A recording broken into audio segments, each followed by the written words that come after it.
Welcome to the first video on the M&A Sports channel.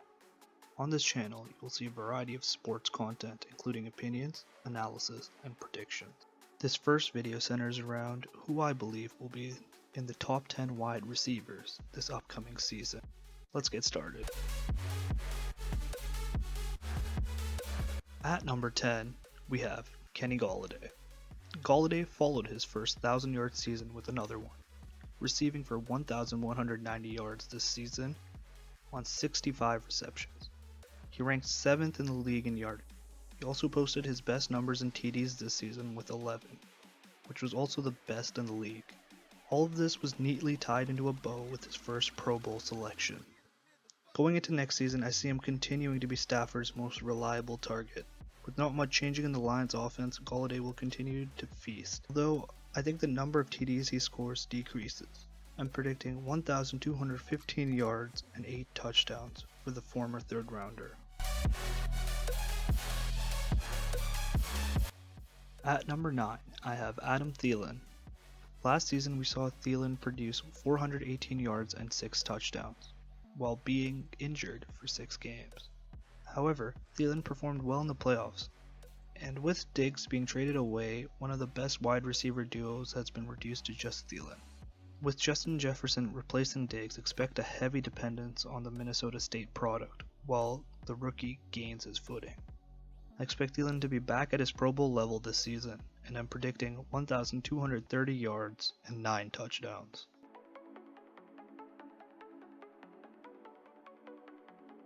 At 8, I have Odell Beckham Jr.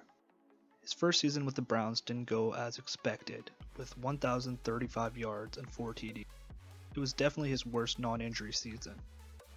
There were also speculation of him being traded, but the noise has died down, and I think that's what it just was, just noise. With the Browns improving their O-line this offseason, it should give Baker more time to throw, and this will directly help Odell's production. I'm predicting a return to the Pro Bowl for the Browns receiver, with 1,240 yards and 9 touchdowns.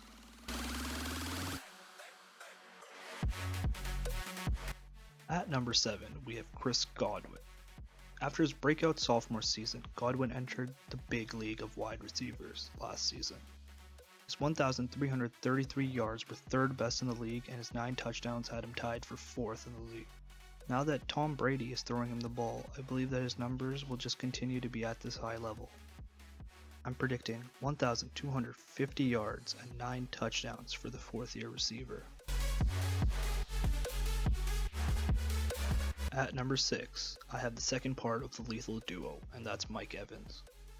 Evans had 1,157 yards and 8 touchdowns last season. Oh, and he also missed 3 games. Like Godwin, Evans now has Brady throwing to him, and this is just going to be great for him. After earning Pro Bowl honors despite missing the games, he should have another great season. I'm predicting Evans to have 1,350 yards and 7 touchdowns.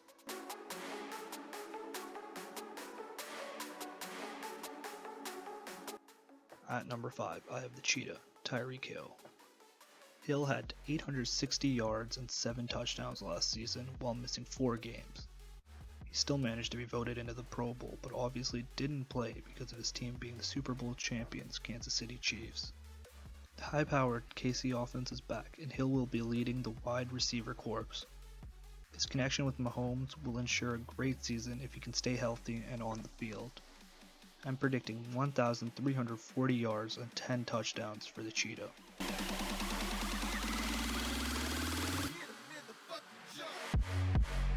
Fourth on my list is Green Bay Packers receiver Devante Adams. Adams had 997 yards and 5 touchdowns despite missing 4 games with turf toe. He was many people's pick for the best wide receiver going into last season and would have vied for the spot if it wasn't for the injury. I think he has a bounce back year and is a force to be reckoned with. With him remaining healthy this season, and Aaron Rodgers as his QB, I believe he will have 1,360 yards and 11 touchdowns. Now, before we get into my top 3 wide receivers for next season, I would like to give honorable mentions to 3 receivers who just barely missed the list. Those three are Amari Cooper of the Dallas Cowboys, Cooper Kupp of the Los Angeles Rams, and Stephon Diggs of the Buffalo Bills. All three I think will have decent seasons, but just won't do enough to crack this top 10 list. At number 3, I have Michael Thomas of the New Orleans Saints. Thomas was the best receiver hands down last year with a record-setting season. He had 149 receptions for 1,725 yards and 9 touchdowns, all insane numbers. With the most accurate QB throwing him the ball, I think he continues to cement his position as a top 3 receiver in the league. The addition of Emmanuel Sanders makes me think that Thomas's numbers will go down a little.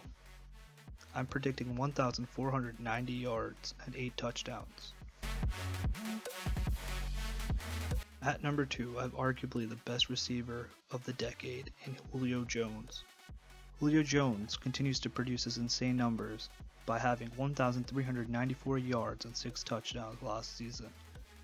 This Atlanta Falcons team has a tough schedule next year, and with that, I see them heavily depending on Julio Jones. This is nothing new for the star wide receiver as he's been burdened by this pressure most of his career. I'm predicting 1,590 yards and 6 touchdowns for the Falcons receiver. Finally, at number 1, I have DeAndre Hopkins on his new team, the Arizona Cardinals. Hopkins had a quote-unquote slow season last year with 1,165 yards and 7 touchdowns. The trade to the Cardinals still makes no sense to me, and it likely will never make any sense to me. The 3-time first-team All-Pro has put up great numbers throughout his career, even with Brock Osweiler as his QB. And Kyler Murray? He's no Brock Osweiler. I think DeAndre Hopkins comes back this season and is the best receiver this year. I'm predicting 1,520 yards and 11 touchdowns. Thanks for watching this video, and I hope you enjoyed it.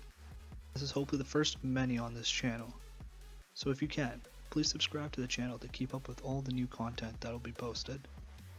Also, feel free to leave your top 10 in the comments below. This is it for me. I'll see you in the next one.